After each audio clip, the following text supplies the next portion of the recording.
আমি ওনার পার্সোনাল রুমে যদি যাই তাহলে মামুন সেটা কিভাবে জানলো? একটা কথা বলে যে তুই আমার দ্বারা ফেম পেয়েছিস, আমি দেখব তুই সোশ্যাল মিডিয়াতে কিভাবে থাকিস। ওনার সাথে ভাতের হোটেলে খেলে তো একটা ছবি পেতেনি আপনারা, কারণ ওনার সাথে যারাই খাওয়া দাওয়া করেছে সবার ছবি তো সোশ্যাল মিডিয়াতে এসেছে। আমি ওনার পার্সোনাল রুমে যদি যাই তাহলে মামুন সেটা কিভাবে জানলো? ওনার কোনো অ্যাসিস্ট্যান্ট আমার সাথে যোগাযোগ করে দিয়েছে, সেটা মামুন কিভাবে জানলো? আমার কথা হচ্ছে, মামুন যেই টাইমের কথা বলেছে, যেই ছবিটা দেখিয়েছে, সেটা হচ্ছে এপ্রিল মাসের 2024।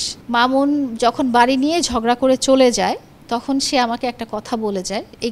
এইগুলোরও আছে, এগুলোরও ইন্টারভিউ তখনকার টাইমে আছে, যেহেতু 1 বছর হয়ে গেছে, অনেকে ভুলে গেছে।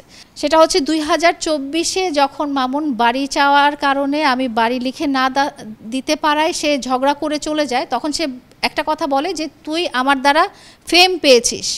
আমার সাথে অনেক মেয়ে ভিডিও করেছে, তারা এখন কেউ সোশ্যাল মিডিয়াতে নাই, তাদেরকে কেউ চিনে না।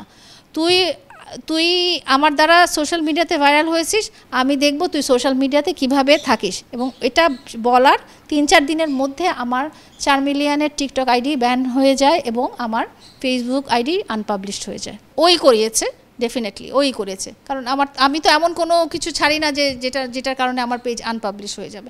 এটা করেছে। এটা করানোর পরে দুজন সাংবাদিক ভাই, আমি তাদেরকে নাম বলবো না, কিন্তু তাদের পেজে গেলে আপনারা ভিডিওটা দেখতে পারবেন।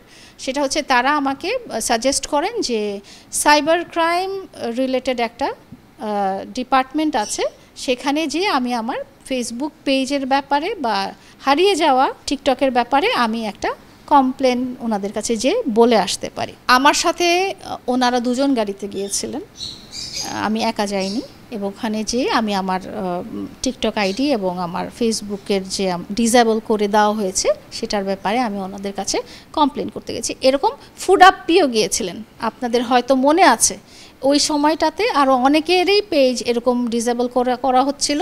ফুড আপ্পিও গিয়েছিলেন, আমিও গিয়েছিলাম। ওখানে কারোর সাথে আমি ভাত খেতে যাইনি, কারো প্রাইভেট রুমে যাইনি। কারো প্রাইভেট রুম আছে কি নাই বা মদ খেয়েছি কি নাই সেটা সে জানবে কিভাবে? কারণ ওই 1 তারিখ এপ্রিল সে তো ছিল শরীয়তপুরে।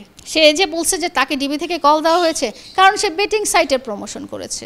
তাকে ডিবিতে কল করা হয়েছে, সে ডিবিতে গিয়েছিল, সে মুচলেকা দিয়ে চলে এসেছে। 2023 সালে সে বেটিং সাইটের প্রমোশন করার কারণে সে মুচলেকা দিয়ে সে এসেছে। এই কারণে ডিবি থেকে তাকে কল করা হয়েছে।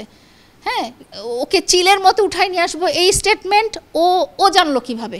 আমাকে কথাটা বলেন, যুক্তিটা বলেন যে আমি যেই সময়ে ওখানে গিয়েছিলাম আমার ডিসেবল ফেসবুক এবং ব্যান হয়ে যাওয়া টিকটক আইডি রিকভারের জন্য, ওই সময় শুধু আমি না, আমার পরের ফুড আপ্পিও গিয়েছিলেন এবং আরও অনেক কন্টেন্ট ক্রিয়েটারই গিয়েছিলেন, রোড সাইড কিচেন আরও যারা আছে, হ্যাঁ, তারাও গিয়েছিলেন কিন্তু ওই সময় কমপ্লেন লঞ্চ করার জন্য।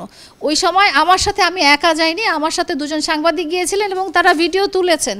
যে ছবিটা এখন আপনার কাছে এসে আমি যদি বলি ভাইয়া একটা ছবি তুলি, আপনি বলবেন যে না আপু আমি ছবি তুলতে পারবো না। আমার সাথে যদি একজন বাহিনীর প্রধান এসে দাঁড়িয়ে বলে আসো একটা ছবি তুলে ফেলি, তুমি আসছো তাহলে একটা ছবি তুলে ফেলি, হ্যাঁ, আমি কি বলবো যে না ভাইয়া? এবং ওই ছবি সে কোথায় পেয়েছে?